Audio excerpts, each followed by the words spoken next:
마음과 뜻을 모아서 우리 함께 신앙 고백하심으로 거룩한 주일 예배에 우리 성삼위일체 되신 하나님 앞에 올려드리겠습니다.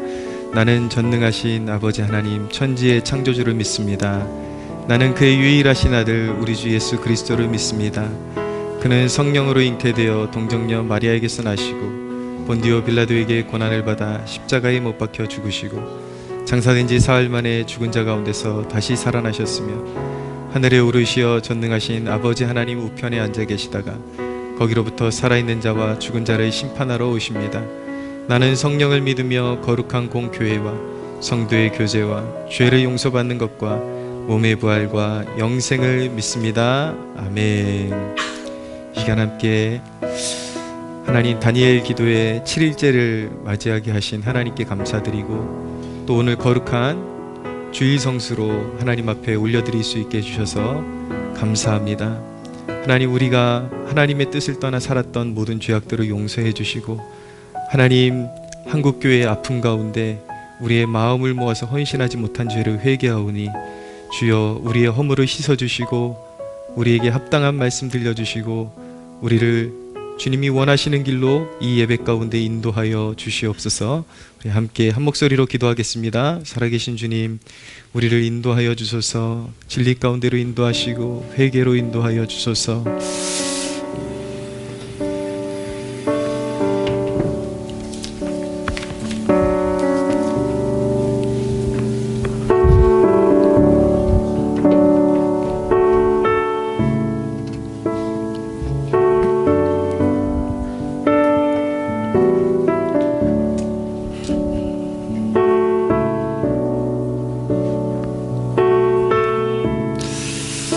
살아계신 하나님,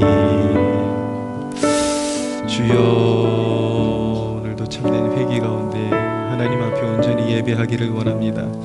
주여 하나님, 우리를 주님 붙들어 주소서. 주여 우리에게 말씀하여 주시고 정말 아버지 깨어있는 주의 백성들로 우리를 주님 세워주시고 이전과 다른 모습으로 변화되어질 수 있도록 하나님 도와주소서. 아버지, 이전과 같은 예배가 되지 아니하도록 하나님 도와주시고 진실한 예배가 되게 하시며 하나님의 마음을 주님 느끼고 아버지의 마음을 부음받고 하나님, 우리를 그 아들의 십자가에 내어주시기까지 그 하나님 희생을 치르신 그 사랑, 온전한 사랑을 깨달아 우리가 주님 앞에 하나님 드려야 할 마땅한 헌신의 마음으로 나아갈 수 있도록 인도하여 주시옵소서. 주님 신뢰합니다. 살아계신 주님, 우리를 그 십자가의 은혜 가운데 부르시고 인도하여 주셔서 감사합니다. 하나님, 매 주일날 나와서 하나님의 말씀 앞에 서지만 하나님, 말씀이 우리의 삶 가운데 심겨지지 못하고 하나님, 늘 형식적인 신앙에 머무르는 그런 모습으로 우리가 살아가고 있지는 않은지 돌아보기를 원합니다. 하나님의 말씀이 우리의 마음 가운데 잘 박힌 모처럼 견고하게 세워져서 하나님, 우리의 삶이 정말 하나님의 말씀에 의해서 이끌림 받을 수 있도록 도와주시고 이제는 우리의 생각, 내가 고집하는 삶, 이 모든 것들을 벗어버리고 우리 하나님 아버지가 기뻐하시는 길로 걸어갈 수 있도록 도와주십시오. 이 예배의 모든 순간마다 우리 성도들의 마음 가운데 좌정하여 주셔서 하나님, 그들의 삶을 아시고 그 중심을 아시는 하나님께서 마음을 만져주시고 때로는 책망으로, 때로는 격려로, 때로는 위로로 하나님, 저들의 삶에 합당한 음성을 듣게 해주셔서 정말 하나님께서 원하시는 길로 걸어갈 수 있도록 인도하여 주시옵소서. 부족한 우리의 입술로 드려지는 고백과 간구와 모든 찬양 가운데 기름 부어주시고 영광 중에 임하여 주셔서 기쁨으로 이 예배를 연락하여 주시옵소서. 감사와 영광을 올려드리며 예수 그리스도의 이름으로 기도하옵나이다. 아멘.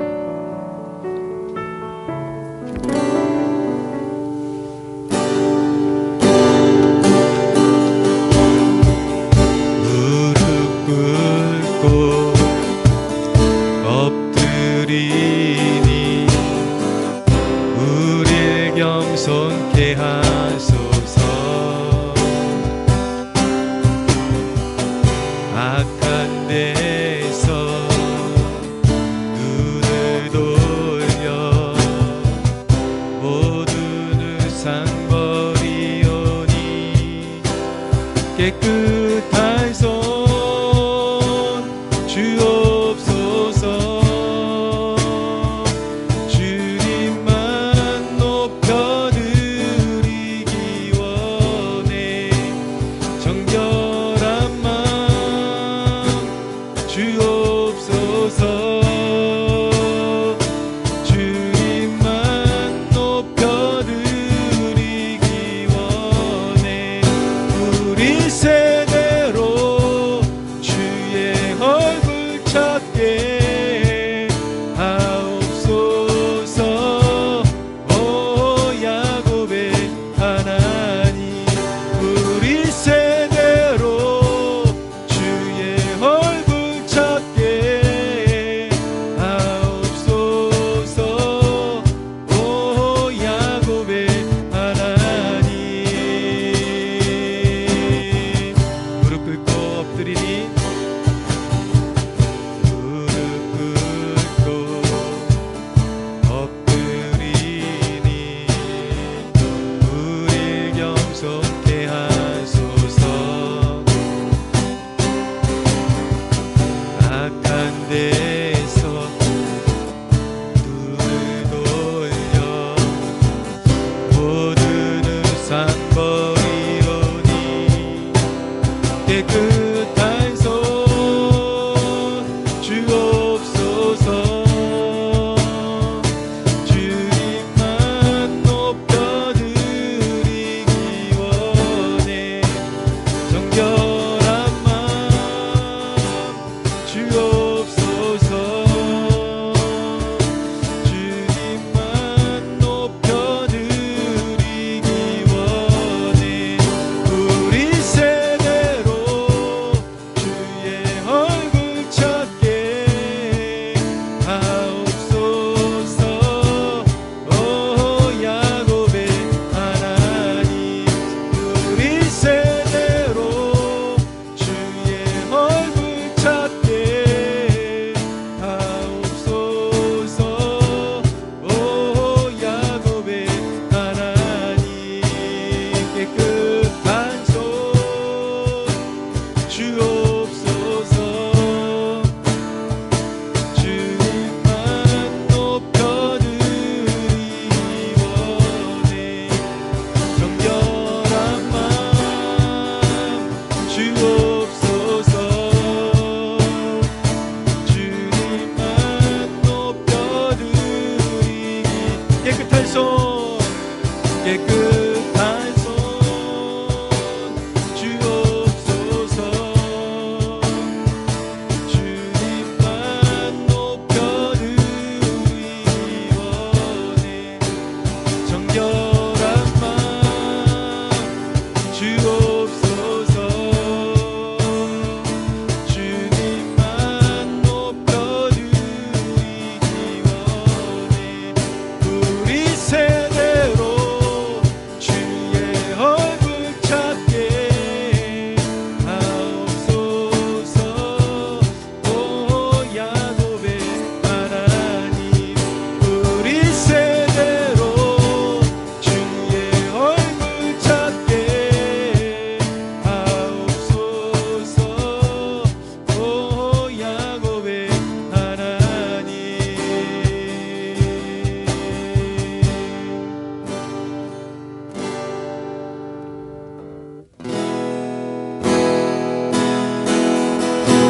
마음이 상한 자를 고치시는 주님, 하늘의 아버지 날 주관하소서.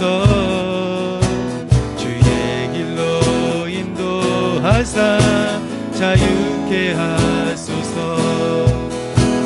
새 일을 행하사 부흥케 하소서. 의에 줄이고 목이 마르니 성령의 기름 부소서. 의에 줄이고 목이 마르니 내 잔을 채워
이 시간 기도할 때 하나님, 천하에 존재하는 사람들 가운데서 하나님을 진실한 마음으로 경외하는 백성들을 하나님께서 외면하지 아니하시고 주님의 백성으로 받아주신다고 하셨사오니, 주여, 우리가 하나님에 대해서 온전히 알지 못해도 하나님, 오늘 이 예배를 통해서 하나님께 더 가까이 가기를 원하고 하나님을 더 조금이라도 이해할 수 있도록 도와주셔서 우리의 삶을 기꺼이 주님 앞에 헌신할 수 있는 결단이 서게 하여 주시옵소서. 오늘 이 예배 가운데서도 인격적으로 하나님을 만나고 주님께로 돌아서는 역사들이 일어나게 하여 주시옵소서. 우리 한 목소리로 기도하시겠습니다. 살아계신 주님, 역사하소서. 주여, 이 예배를 받아주소서. 하나님을 향한 경건한 마음이 일어날 수 있도록 도와주소서. 거룩하신 성령으로 임하소서. 주여, 주의 백성들 일어나게 하여 주소서. 이곳에서 경건한 주의 백성들이 일어날 수 있도록 도와주소서.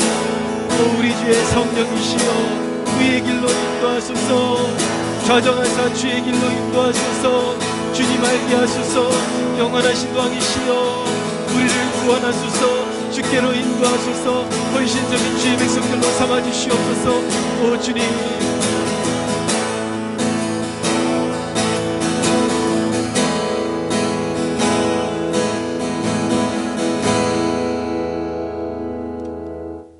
여호와께서 그 군대 앞에서 소리를 발하시고 그 진은 심히 크고 그 명령을 행하는 자는 강하니 여호와의 날이 크고 심히 두렵도다. 당할 자가 누구이랴. 여호와의 말씀에 너희는 이제라도 금식하며 울며 애통하고 마음을 다하여 내게로 돌아오라 하셨나니, 너희는 옷을 찢지 말고 마음을 찢고 너희 하나님 여호와께로 돌아올지어다. 그는 은혜로우시며 자비로우시며 노하기를 더디하시며 인애가 크시사 뜻을 돌이켜 재앙을 내리지 아니하시나니, 주께서 혹시 마음과 뜻을 돌이키시고 그 뒤에 복을 끼치사 너희 하나님 여호와께 소제와 전제를 드리게 하지 아니하실는지 누가 알겠느냐. 만물의 창조주 역사의 주관자 되시는 아버지 하나님, 여호와의 날 이렇게 주님의 처소에 나와 함께 예배드릴 수 있게 하심을 감사드립니다. 늘 모이기에 힘쓰며 기뻐 예배하는 저희 구루터기 교회 되도록 인도하여 주시기를 원합니다. 아버지, 저희는 연약하여 늘 세상 유혹에 넘어지기 쉬우니 저희를 붙드사 매일 말씀 가운데 거하며 주님의 뜻을 찾아 순종하는 성도들이 되길 축복하여 주시옵소서. 이제 다니엘 세일의 기도회를 한 주간 진행했습니다. 간절히 바라옵기는 이 기도회를 통하여 저희가 주님의 의와 나라를 구하는 법을 배우고 주님의 뜻에 따라 기도해 나가게 되며 저희 심령에 들려주시는 주님의 음성을 들을 수 있는 귀한 기도의 시간이 되게 하여 주시옵소서. 아버지, 너무나 안타까운 소식은 북한에서 김일성 우상화를 위해 만든 책이 대한민국에서 법적으로 판매 허용이 되었다는 것입니다. 거짓된 사상 이념이 신학교와 교회에 흘러들어와 결국 저희는 정신적으로나 영적으로나 타락하였습니다. 하나님보다 돈을 사랑하고 성공을, 권력을, 명예를 높였습니다. 우리의 마음 가운데 우상을 세웠고 하나님을 대적하는 교만한 우상의 세력에 손을 잡아 이익을 취할 수 있을 때는 불의한 것도 용인하고 수용하는 태도를 취한 것을 회개합니다. 주님, 회개의 영을 부어주셔서 마음을 찢으며 회개할 수 있도록 우리를 도우셔서 교회가 깨어나지 못하고 악의 세력에 침묵하여 심지어는 동조까지 하고 있었던 것을 회개하게 하옵소서. 잠자는 성도들을 다그쳐 깨워주소서. 회개의 영을 부으사 대한민국의 교회에 고쳐주시옵소서. 이 땅에 뿌려진 순교의 피가 헛되지 않게 하시며 북한에서 억울하게 죽어간, 또 지금도 죽어가는 생명들의 외침을 외면하지 말아주소서. 거룩을 회복하기 원합니다. 경건한 다음 세대가 일어날 수 있게 하소서. 주님, 이때 저희 구루터기 교회 이 시대의 주님의 사명을 높이 받드는 교회로 세워주시기를 간구합니다. 이곳에 청년들을 보내주시어 주님의 말씀으로 훈련받고 기도로 성숙되고 성령 충만한 가운데 이 세대를 깨우는 하나님의 군사들이 되어 이 땅의 거룩함을 회복하는 데 순전히 쓰임받기를 원합니다. 이완희 목사님, 구루터기 교회를 튼튼히 세우는 사역자로 부족함이 없도록 성령으로 함께하사 영육 간에 늘 강건토록 도우시고 그 입술을 통하여 주님 능력의 말씀이 선포되어 듣는 자마다 주님께 회개하며 돌아오는 역사가 풍성토록 인도하여 주시옵소서. 세계 각지에서 주님의 나라를 세우는 데 헌신하는 니카라과의 박우석 선교사님, 호주의 유승도 선교사님, 요르단의 최희영 선교사님, 러시아의 노상국 선교사님의 사역에도 함께 하셔서 각처에 주님의 교회가 세워지고 예수 그리스도의 이름이 드높아지는 역사가 이루어지게 도와주시옵소서. 이 모든 말씀 우리를 구원하신 예수 그리스도 이름으로 기도합니다. 주님 손에 맡겨드리리 나의 삶 주님께 주님 손이 나의 삶 붙드네 나 주의 것 영원히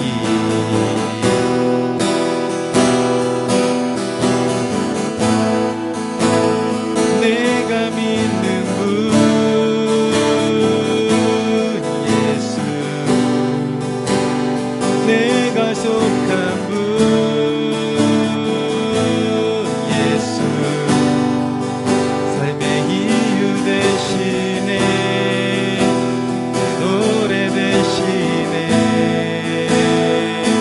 진심으로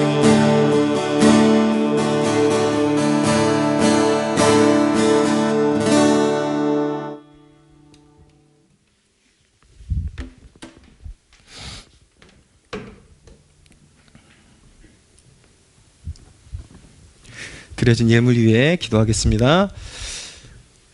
늘 우리를 향해서 선하심과 자비하심을 끊임없이 베푸시는 하나님 아버지 감사합니다. 한 주간도 하나님께서 돌보아 주신 것에 감사하고 하나님 코로나가 극성을 부린다 하여도 우리를 지켜주셔서 이 예배의 처소로 모일 수 있도록 허락해 주신 은혜에 감사드립니다. 하나님 이 예물을 드리고 나의 생명이 주님의 것이라고 고백하는 모든 성도들마다 하나님 모든 재앙과 질병과 어두움 가운데서 넉넉히 이길 수 있도록 하나님의 전능하시고 강한 손으로 붙들어 주시고 이끌어 주시옵소서. 삶의 새로운 계획 가운데 있는 성도들이 있다면 하나님께서 오른손으로 붙들어 주셔서 길이 아닌 곳은 막아주시고 하나님께서 함께 하시는 길로 걸어갈 수 있도록 인도하여 주시옵소서. 질병으로 고통받는 성도들을 위로해 주시고 오늘 이 예배 가운데 하나님의 뜻이 있다면 성령님 치유하여 주시고 권능을 베풀어 주시옵소서. 오늘 하나님 이 예배 가운데 소망 없이 신음하며 좌절함 가운데 살다가 나온 성도들이 있다면 오늘 하나님의 말씀을 통해서 위대한 하나님의 사랑을 깨닫고 하늘의 평강을 누리는 귀한 성도들이 될 수 있도록 하늘의 복을 내려 주시옵소서. 감사와 영광을 올려드리며 예수 그리스도의 이름으로 기도하옵나이다. 아멘. 오늘 함께 나눌 말씀은 사도행전 9장 1절부터 보겠습니다. 사도행전 9장 1절부터 신약 성경 성경 잘 찾는데 익숙하지 않으신 분들은 빨간 라벨로 된 게 신약 성경입니다. 뒷부분에. 그래서 위에 보면은 페이지가 있습니다. 그래서 201페이지 찾으시면 됩니다. 201페이지. 사도행전 9장 1절. 1절부터 9절까지만 보겠습니다. 일단 1절부터 9절까지.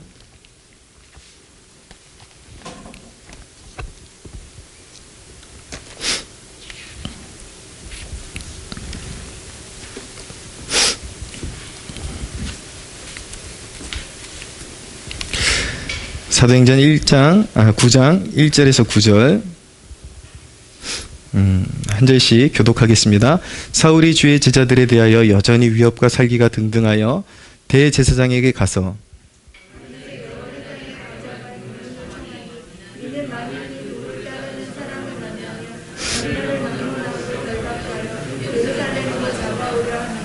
사울이 길을 가다가 다메섹에 가까이 이르더니 호련히 하늘로부터 빛이 그를 둘러 비추는지라.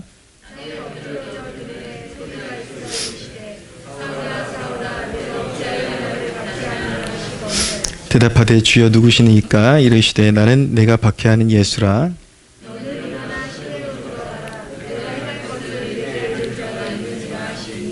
같이 가던 사람들은 소리만 듣고 아무도 보지 못하여 말을 못하고 서 있더라.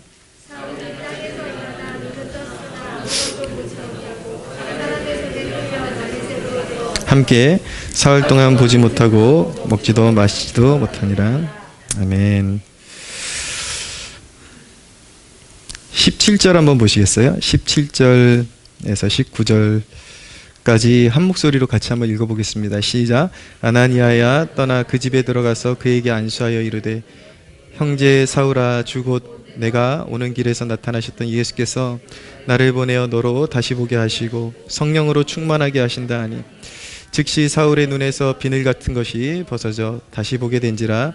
일어나 세례를 받고 음식을 먹음에 강건하여지니라. 아멘. 네, 광고 말씀드리겠습니다. 오늘 예배 이후에 기도회에 있습니다. 특별히 다니엘 기도회 기간 동안에는 21일 작정 기도회이기 때문에 31일 마지막 주일도 기도회를 이어가도록 하겠습니다. 다니엘 기도회 7일차를 맞았습니다. 경험해 보신 분들은 이제 느끼게 될 텐데 7일 때까지가 제일 고비입니다. 그래서 7일이 넘어가면 이미 그 일정이 꺾이기 시작했다라는 것을 느끼게 되고 그 다음 주일이 되면 벌써 끝났다라는 걸 알게 될 겁니다. 한 해를 생각하면 이 21일이 얼마나 짧고 우리가 하나님 앞에 온전히 헌신할 수 있는 좋은 기회인데 이 기회를 놓쳐서는 안 되는 것입니다. 여러분들 지금 정치 방역으로 인해서 한국교회가 만교회가 문을 닫았습니다. 지금도 코로나 확진자가 나오지 않았는데도 영구 폐쇄를 당한 교회들이 있습니다. 여러분 우리가 진짜 그리스도인이라면 교회가 한 군데만 문을 닫아도 애통하는 마음이 있어야 합니다. 주님의 몸된 교회가 그렇게 핍박을 받고 그런데 우리가 살만하고 숨통이 튀어 있다 그래서 형제의 아픔에 참여하지 않는 것은 그리스도인의 삶의 태도라고 말할 수가 없습니다.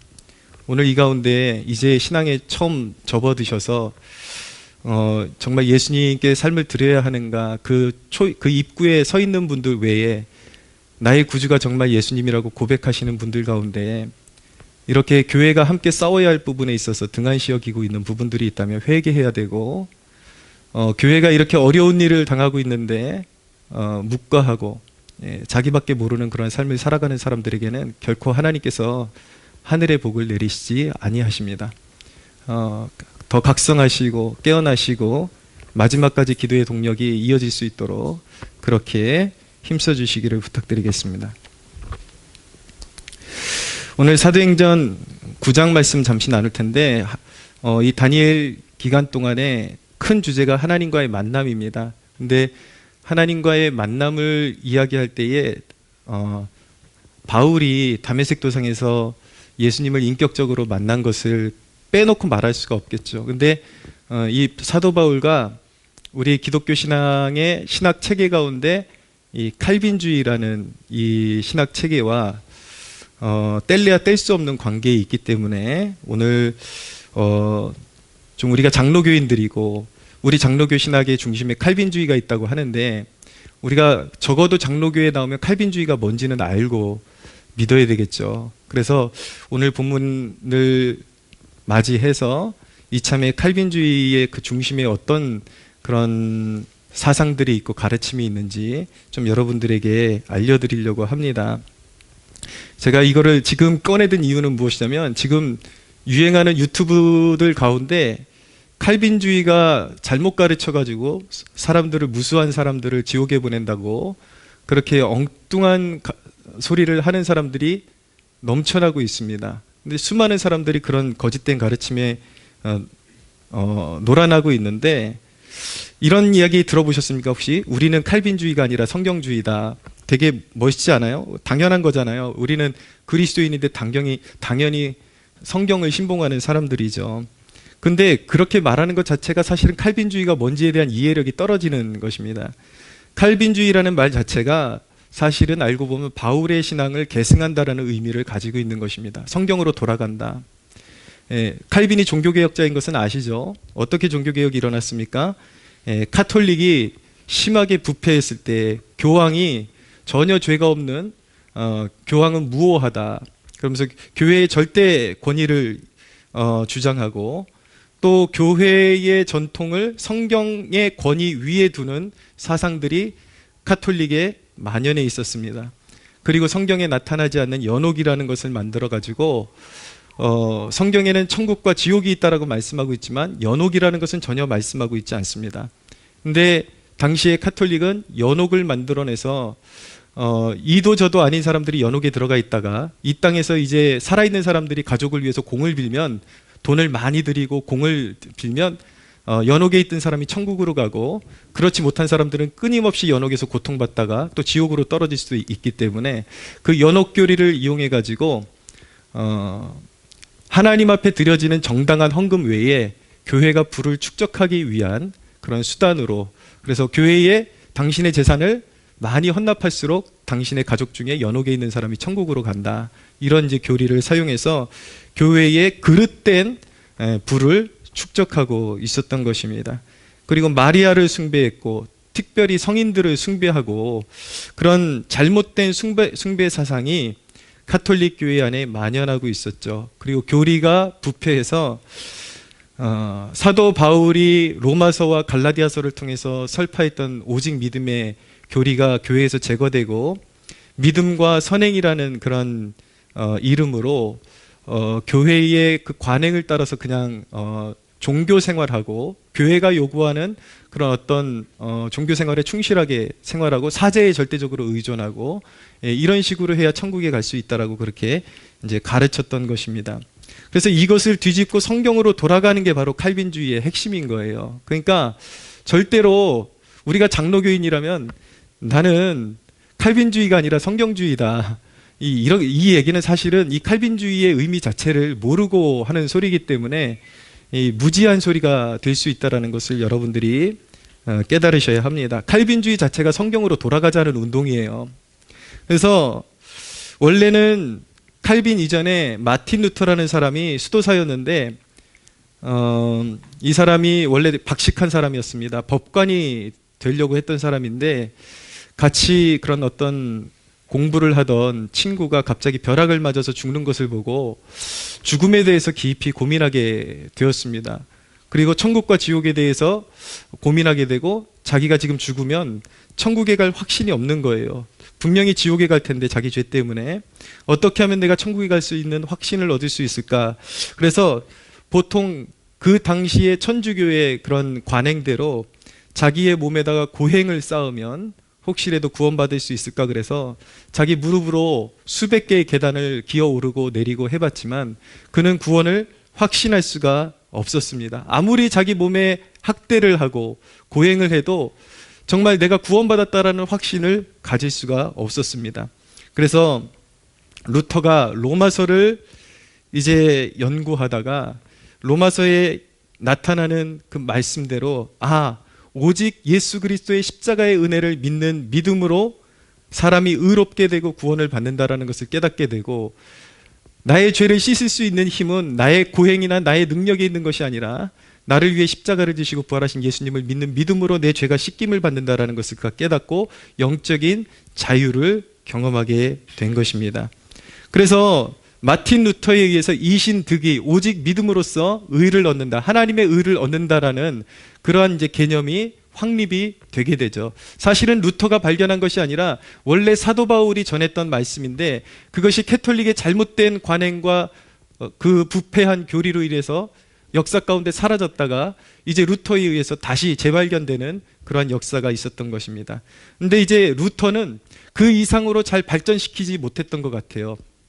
거기서 머물러 있었는데 루터의 이신득의 사상을 물려받아 가지고 더욱더 그리스도인의 성화의 그런 과정에 이르기까지 그런 기독교 신앙의 체계를 잘 정립한 사람들이 바로 스위스 개혁가들이었습니다. 우리가 이름을 들어봤을 만한 쯔빙길르 같은 사람, 그리고 칼빈 같은 사람, 그리고 결국 종국의 칼빈에 이르러서, 존 칼빈에 이르러서 기독교 강요가 이제 쓰여지게 되면서 이제 잃어버렸던 기독교 신앙의 모든 그런 이제 어떤 기준, 이것이 다시 새롭게 형성이 되고 이제 기독교 교육학과 체계가 온전히 잡힌 모습으로 이제 칼빈에 의해서 다시 이제 재구성이 되게 된 것입니다. 재구성이라는 표현이 좀 맞지 않을 수도 있는데 칼빈에 의해서 기독교 신앙이 뭔지에 대해서 이제 온전히 정립되게 된 것이죠.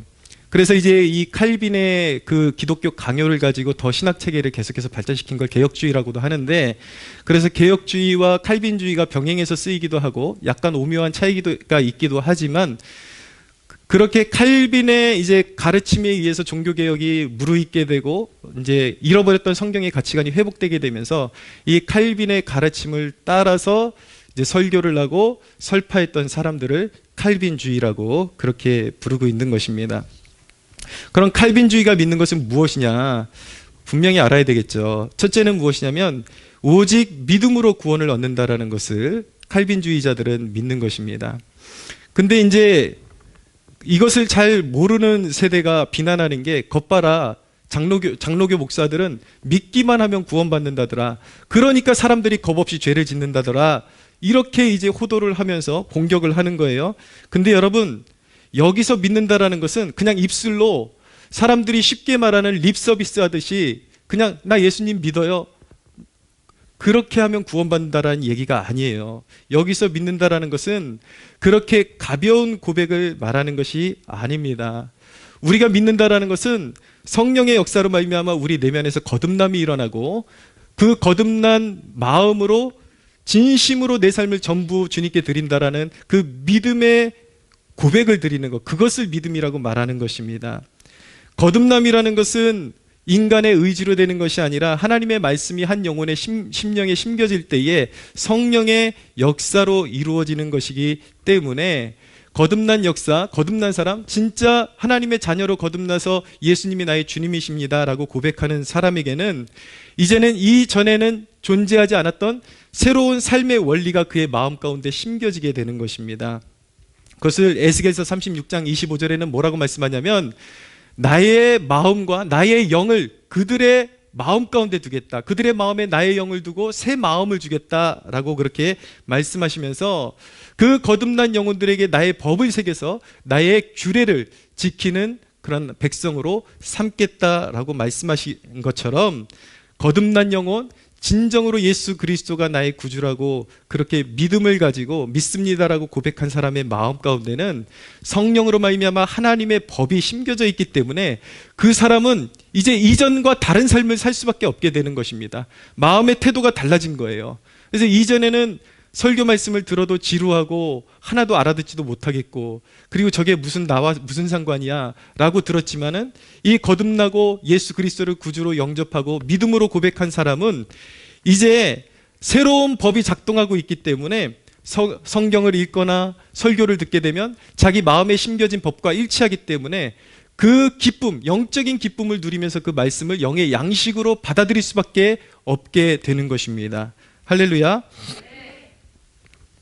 칼빈주의가 말하는 것은 두 번째로 그 믿음은 반드시 성화의 열매를 맺게 된다라는 것입니다. 성화라는 것은 거룩하게 되는 그 과정으로 들어가게 된다라는 뜻인 것입니다.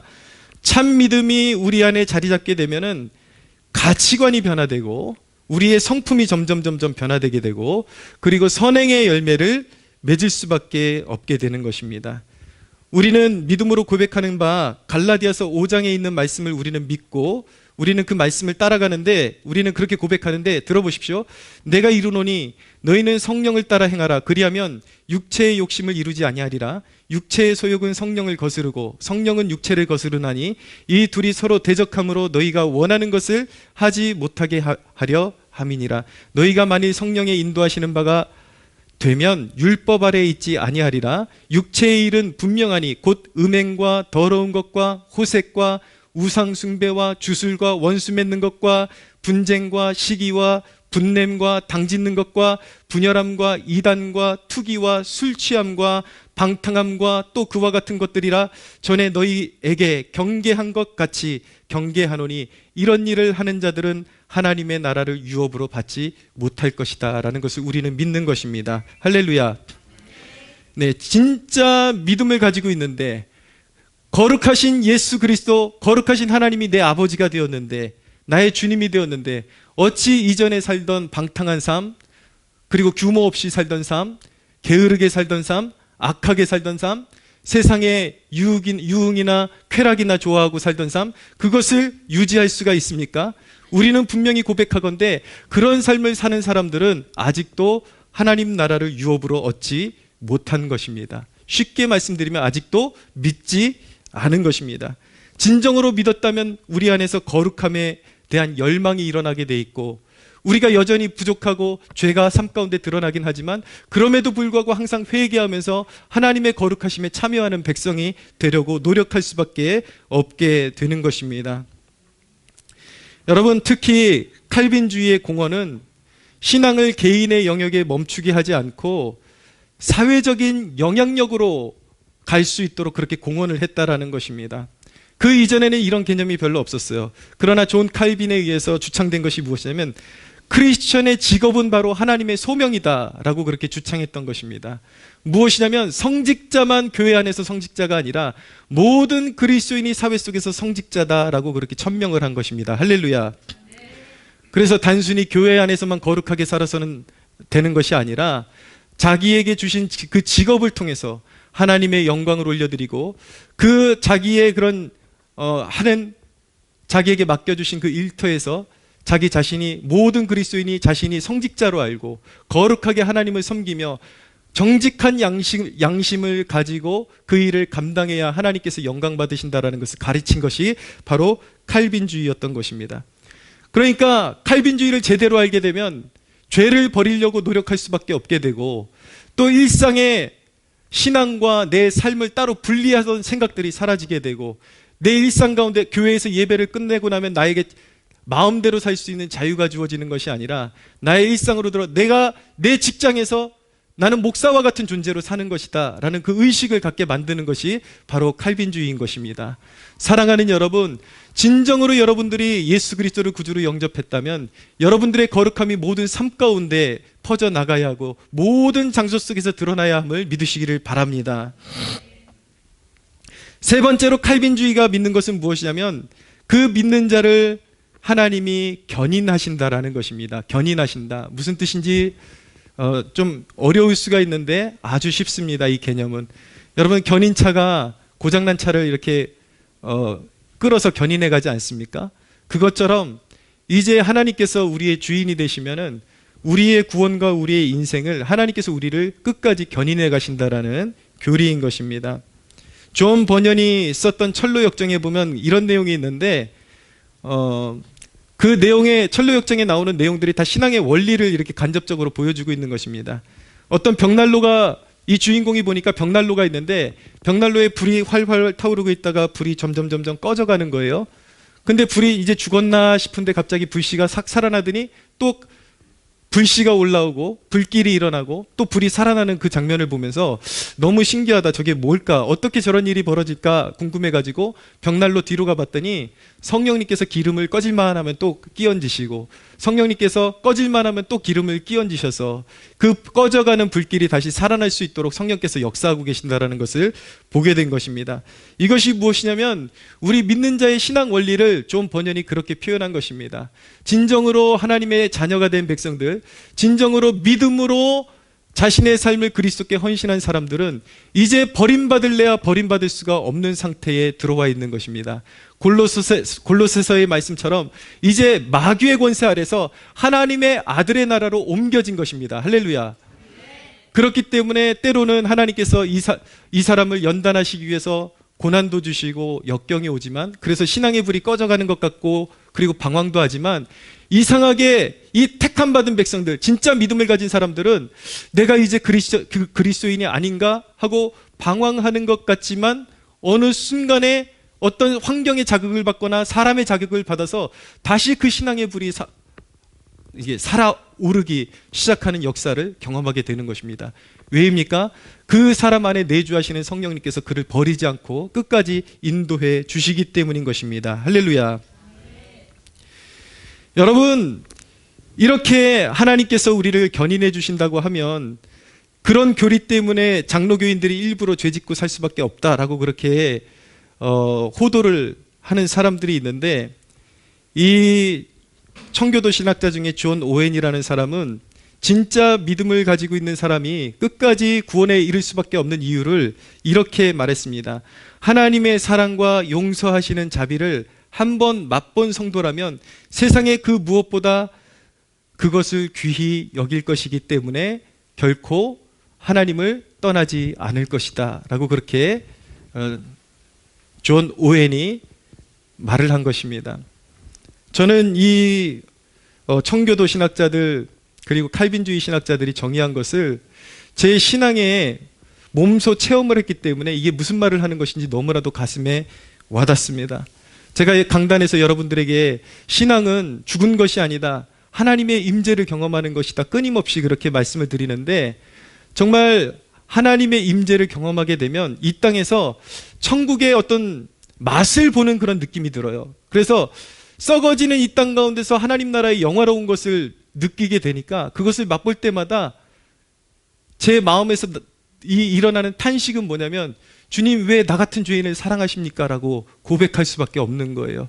그러면서 이 땅에 있는 것들이 다 하찮게 보이고, 이 땅에서 인간이 누리는 모든 쾌락과 그리고 인간이 추구하는 모든 것들이 하나님의 그 영광 앞에서 아무것도 아닌 것처럼 그렇게 깨달아지고 체험이 되기 때문에, 이 하나님의 영광을 맛보고 하나님 나라를 맛본 사람이 어찌 이 세상에 작은 죄악의 기쁨에 뒹굴면서 자기의 구원을 바꿀 수가 있겠습니까?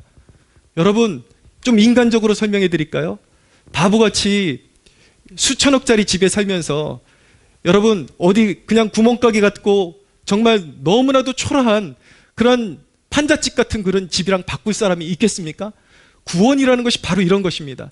진정으로 믿는 자에게는 하나님의 임재가 나타나기 때문에 그 임재 가운데 하나님의 나라를 문득문득 이 삶 가운데서 경험할 수밖에 없는 거예요. 그것을 목도하고 경험한 자마다 하늘의 빛을 조금이라도 본 사람들은 이 땅에 있는 죄악의 낚시를 누리는 것을 거절하는 것입니다. 할렐루야. 물론 이따금씩 유혹을 받아요. 그래서 혹시나 해가지고 이것이 더 즐겁지 않을까? 그래서 죄의 유혹을 받고 잠깐 그 죄의 유혹을 받잖아요? 먹잖아요? 받아 먹잖아요? 그럼 진정으로 믿고 거듭난 사람은 어떤 현상이 벌어지냐면 토해버립니다.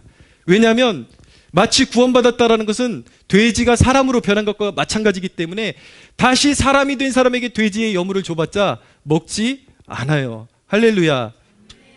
예, 신앙이라는 것은, 거듭남이라는 것은 그런 것인데 어떻게 하나님 앞에 버림받을 수가 있고, 거듭난 사람이 어떻게 천국을 버릴 수가 있고 버림받을 수가 있습니까?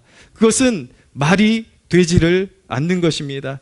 칼빈주의가 죄를 부추기는 오류라고 하는 것은 무지한 소리 뿌린 것입니다. 오히려 칼빈주의는 이러한 증표가 없는 자들을 버림받은 자들로 알고 하나님 앞에 엎드려 자비를 구하도록 하는 것이 칼빈주의인 것입니다. 여러분에게 그 십자가의 은혜로 말미암아 감격이 있습니까? 주님 앞에 삶을 드렸습니까? 그리고 여러분들의 삶 가운데 기도할 때에 하나님의 임재를 문득문득 느끼고 있습니까? 이것이 없다면 아직 버림받은 자예요. 아직 믿지 않은 거예요. 그렇기 때문에 칼빈주의는 정확하게 여러분들에게 그런 열매가 없다면, 그런 영적인 갈급함이 없다면 지금 세상적인 삶에서 돌이켜서 회개하고 십자가에 달리신 예수 그리스도를 온전히 믿으라고 도전하는 것이 칼빈주의인 것입니다. 할렐루야. 여러분, 칼빈주의가 죄를 주장한다니요, 그게 말이 됩니까? 어저께 말씀드렸던 미국의 17세기에 미국의 대각성 운동의 선두자 역할을 했던 조나단 에드워즈 목사님의 대표적인 설교 제목이 무엇이었냐면 진노하시는 하나님의 손 아래에 있는 죄인들이라는 설교였습니다. 이 설교에 보면 회개하지 않는 죄인들에게 죽음의 영들이 온, 눈에 보이지 않지만 온 공간 가운데 죽음의 영들이 차지하고 죽음의 화살을 쏴대는데 어떤 사람이 오늘 그 화살에 맞을 줄 모르는 거예요. 그리고 마귀들이 이 죄인들을 지옥으로 이끌어가기 위해서 사람들이 서 있는 발판을 다 기울게 해가지고 깨지게 해가지고 온 인류가 서 있는 것이 지옥으로 떨어지기 직전에 기울어가는 땅 위에 서 있기 때문에 모든 죄인들은, 하나님 앞에 회개하지 않는 죄인들은 언젠가 마귀가 쏜 죽음의 화살에 맞아 죽고, 언젠가 그 경사에서 미끄러져서 지옥으로 떨어지고, 언젠가 오늘 살아있는 것 같지만 내일 지옥으로 떨어지고, 끝까지 버티고 회개하지 않는 자는 마침내 인생의 벼랑 끝에서 떨어져서 영원한 지옥불로 떨어질 수밖에 없으니 지금 회개하고 예수 그리스도를 왕으로 모시라는 것이 칼빈주의자의 설교였던 것입니다. 할렐루야. 여러분, 이 말씀 여러분들 경각심을 가지고 지금 들으시기를 바랍니다. 오늘 여러분에게 하시는 말씀입니다. 교회에 나왔지만 예수 그리스도가 여러분들의 왕이 되셨습니까? 하나님의 자녀로 살아가는 기쁨이 있으십니까? 여러분들 삶에 문득문득 하나님의 임재를 경험하고 있습니까? 이것이 없으면 버림받은 사람이에요. 이것이 없으면 여러분들 교회에 나와 있지만 형식적인 그냥 교인일 뿐이에요. 종교인일 뿐이에요. 천국에 가지 못하는 것입니다. 사랑하는 여러분, 왜 이렇게 강단에서 잔인한 소리를 하는지 아십니까? 하나님이 여러분들을 생명처럼 사랑하시기 때문인 것입니다. 할렐루야.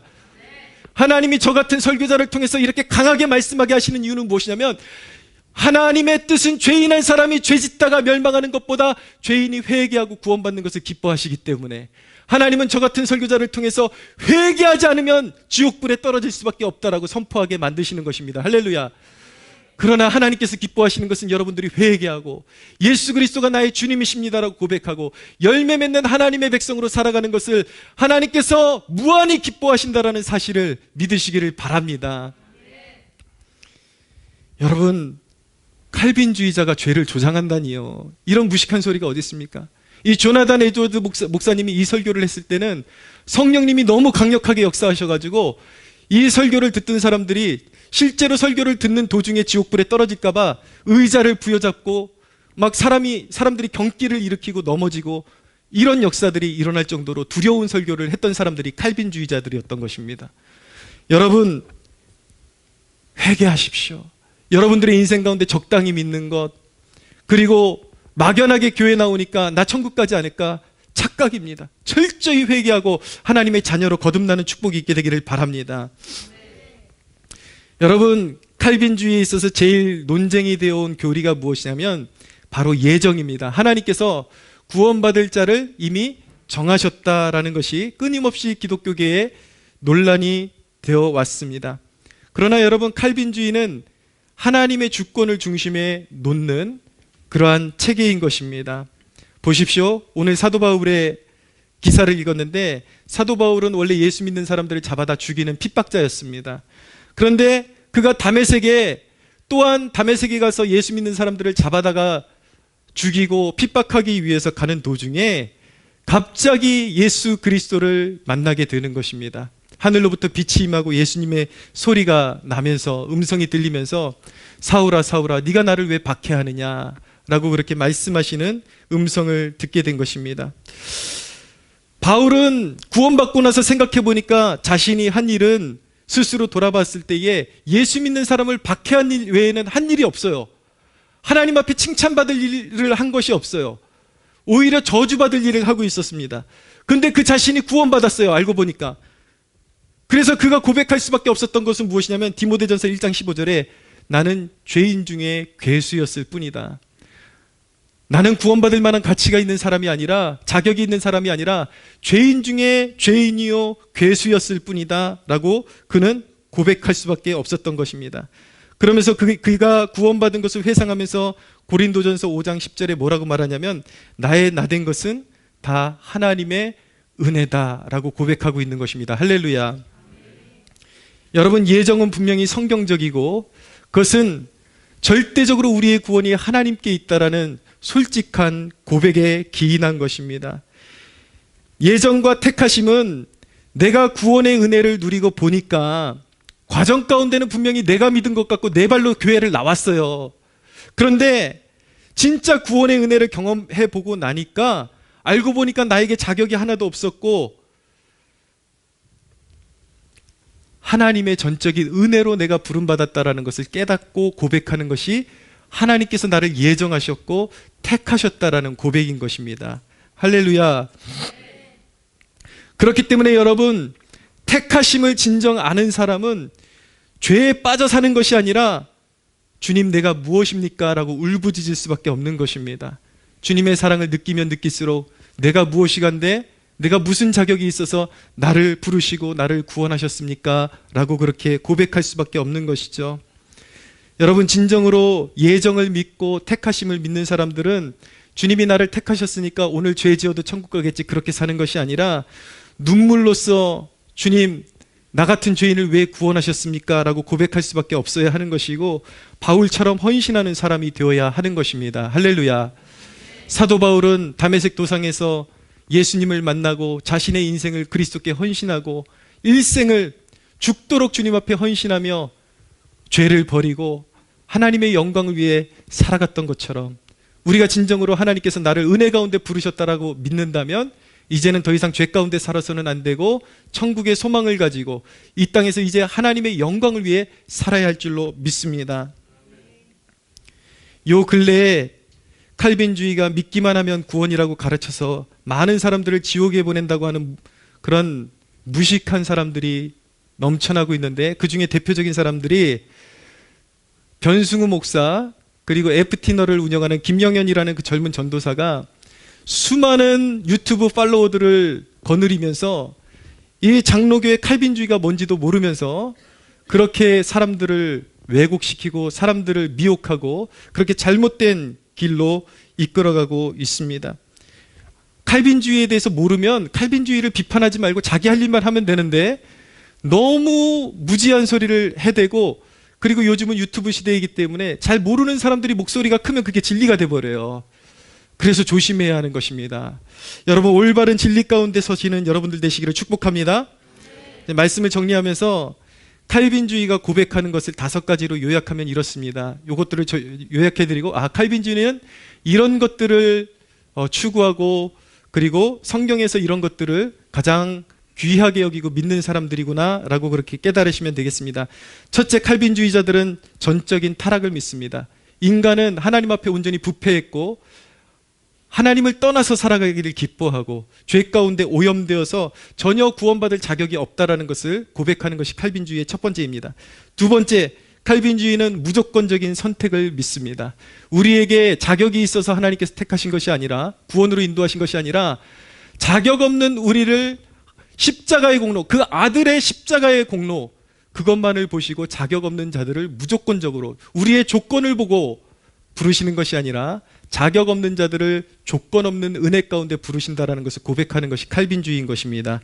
무조건적인 선택 그리고 제한적인 속죄 이것이 무슨 뜻이냐면 그리스도께서 십자가에 달리신 것은 지구상에 존재하는 모든 사람을 위해서 십자가를 지신 것이 아니라 하나님의 계획 가운데 구원하실 자들을 위해서 하나님께서 예수 그리스도께서는 속죄의 십자가를 지셨다라는 것을 믿는 것이 칼빈주의인 것입니다. 네 번째로 불가항력적 은혜라는 것을 믿는 것입니다. 이것은 무엇이냐면 하나님께서 그 영혼을 구원하기로 작정하시고 하나님께서 한번 달려드시면 하나님께서 부으시는 그 은혜를 거부할 수 있는 존재는 없다라는 것입니다. 오늘 사도 바울이 다메섹 도상에서 거꾸러지잖아요. 살기가 등등해가지고 예수 믿는 사람들 죽이러 가다가 예수님의 음성을 듣고 고꾸라지죠. C.S. 루이스라는 사람이 어떻게 고백했냐면 자기가 구원받을 때를 회상하면서 분명히 자기 앞에 예수님을 믿지 않을 자유와 믿을 자유가 있는 것을 보았다. 그러나 하나님께서 나에게 은혜를 주셨을 때 믿지 않을 자유는 이미 박탈당한 것을 느꼈다. 나는 믿을 수밖에 없었다라고 고백하고 있는 것이죠. 이런 것처럼 하나님의 말씀이 심겨지고 성령께서 그 심령 안에서 역사하기 시작하시면 말씀을 들을 때 거부할 수 없고 하나님의 은혜를 거부할 수 없는 지경까지 하나님께서 몰아넣으셔서 죄인을 구원하시는 것입니다. 할렐루야. 다섯 번째, 칼빈주의자는 성도의 견인을 믿습니다. 아까 말씀드린 것처럼 믿는 자를 성령께서 내주하시면서 끝까지 구원으로 이끌어 가신다라는 것이죠. 그러나 여러분 방심하지 마십시오. 성령께서 이끌어 가실 때에 우리가 하나님의 말씀에 순종하며 따라가면 우리가 기쁨 가운데 구원의 길을 걸을 수 있을 것이고 우리가 하나님의 말씀에 번번이 순종하지 않으면 하나님은 우리에게 자녀들에게 징계의 벌을 허락하셔서 혹독한 대가를 치르게 하신다라는 것을 믿으시기를 바랍니다. 그러므로 여러분이 성도의 견인을 믿고 하나님이 나의 구원을 이루신다라고 진정으로 믿는다라면 더 이상 하나님의 마음을 슬프게 하지 말고 기쁨으로 그분의 말씀에 동참하며 순종하며 따라갈 수 있는 여러분들 되시기를 축복합니다. 전체적인 이 말씀을 요약을 더하면 예수님을 만나면 여러분들의 삶이 변화된다라는 것입니다. 이제 여러분이 주인이 되어 파괴되던 삶이 주님이 주인이 되어서 열매 맺게 된다라는 것입니다.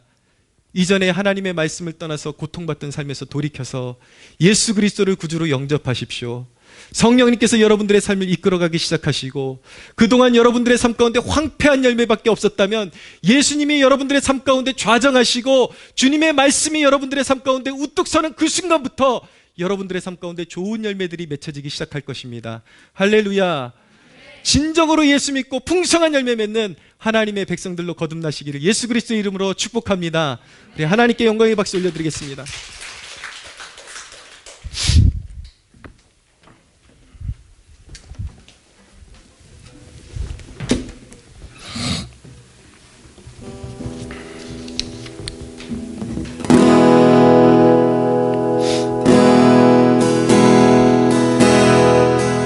나를 지으신 이가 하나님, 나를 부르신 이가 하나님, 나를 보내신 이도 하나님, 나의 나 된 것은 다 하나님 은혜라. 나의 달려갈 길 다가도록, 나의 마지막도 다하도록, 나로 그 십자가 품게 하시니, 나의 나 된 것은 다 하나님 은혜라.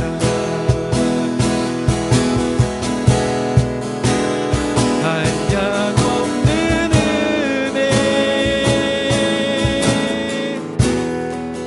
갚을 길 없는 은혜, 내 삶을 애워싸는 하나님의 은혜,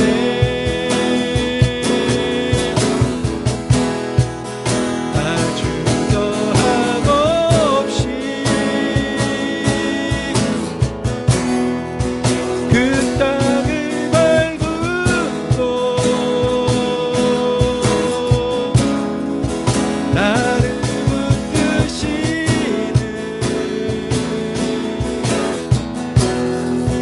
하나님의 은혜,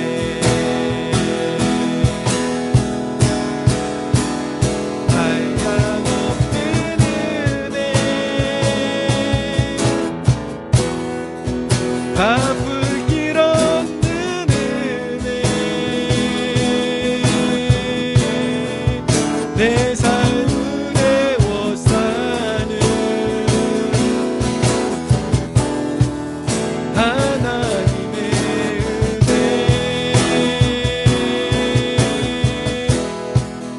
아주 더함 없이 그 땅을 밟음도 나를 붙드시는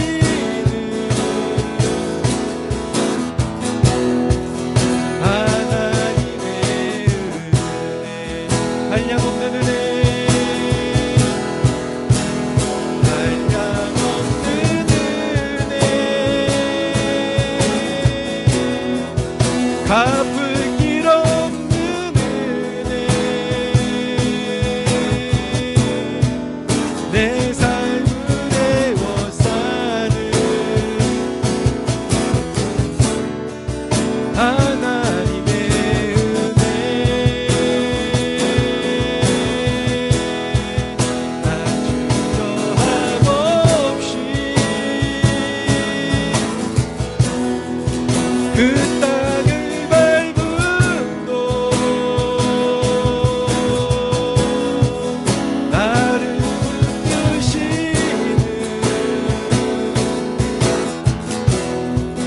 하나님의 은혜.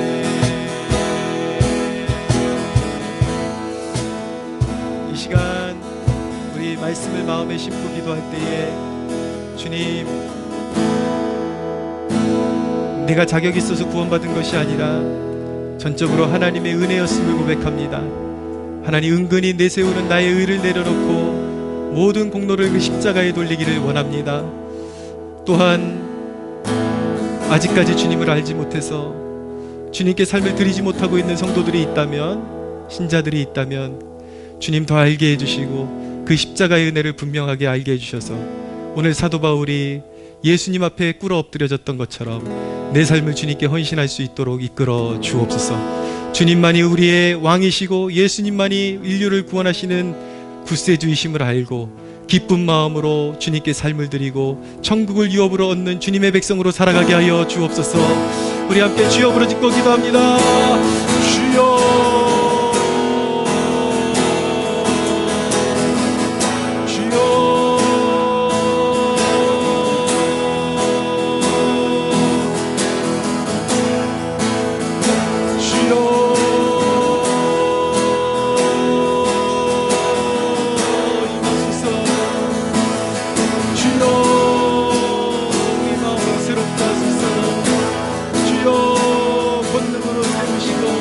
십자가의 그 날에 우리를 세우시고 주여 십자가에 못 박히시고 부활하신 예수님이 나의 구주이심을 알게 하여 주시옵소서. 주여, 우리가 자랑하는 모든 의의 옷을 내려놓고 오직 구원의 공로 십자가의 온전히 하나님의 의만을 의지하여 나갑니다. 주여, 우리의 구원을 주소서. 주님의 그늘 아래 살아가게 하소서. 은혜 아래 살아가게 하여 주소서. 주여, 주님을 얘기하시고 주의 길로 인도하여 주소서. 할렐루야, 할렐루야. 다 같이 자리에서 일어서시겠습니다.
거룩하신 아버지, 그 아들을 주심을 감사합니다.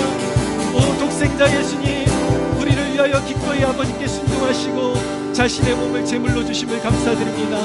오 거룩하신 성령 하나님, 우리 안에 오셔서 영원토록 인도하시니 감사합니다. 거룩하신 성삼위일체 하나님, 영광을 받아 주시옵소서.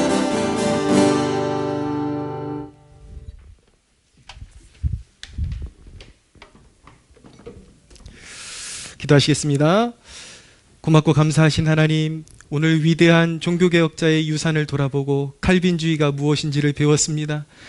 하나님, 칼빈주의가 가르치는 대로 진정으로 믿는 자는 예수 그리스도가 왕이 되셔야 하고, 주님, 죄악의 찌꺼기 가운데 기뻐하는 것이 아니라 일상에서 하나님의 영광을 구하는 것이 온전히 삶의 목적이요 기쁨이 되어야 할 줄로 믿습니다. 일터도 하나님 우리를 부르신 사명지임을 우리가 깨닫고 거룩하게 살아야 하고 사람들을 빛 가운데로 인도해야 될 사명이 있음을 하나님 깨닫게 하여 주옵소서. 하나님, 이 진정한 믿음에 대하여 우리가 오늘 비추어 봤는데 우리 각 사람은 얼마나 하나님 앞에 진정한 믿음 앞에 서 있는지 깨닫게 하시고, 이제껏 가식적으로 믿고 예수님을 믿는다고 했지만 내 뜻대로 믿고 진정한 그리스도인으로 거듭나지 못한 백성들이 있다면 오늘 죄를 회개하고 자신의 삶을 주님 앞에 기꺼이 헌신할 수 있는 결단이 설 수 있도록 성령 하나님 인도하여 주시옵소서. 이 어두운 시대를 밝히는 그 유일한 길이 참 믿음을 교회가 회복하는 것임을 믿사오니, 이 작은 제단 위에 기름 부어주사 우리 한 사람 한 사람이 진정한 성령의 사람으로 거듭나고 십자가의 군병으로 거듭나 어두운 세상을 밝히고 죽어가는 영혼들을 그리스도께로 인도하며 하나님의 영광스러운 교회를 복되게 세우는 일꾼들로 세워질 수 있도록 역사하여 주시옵소서. 감사와 영광을 올려드리며 우리 주 예수 그리스도의 이름으로 기도하옵나이다. 아멘. 이제는 우리 주 예수 그리스도의 은혜와 하나님의 사랑과 성령 하나님의 교통하심이 여기 모인 주의 백성들 머리머리 위에 영원토록 함께 하시기를 축원하옵나이다. 아멘. 하나님께 영광의 박수 올려드리겠습니다.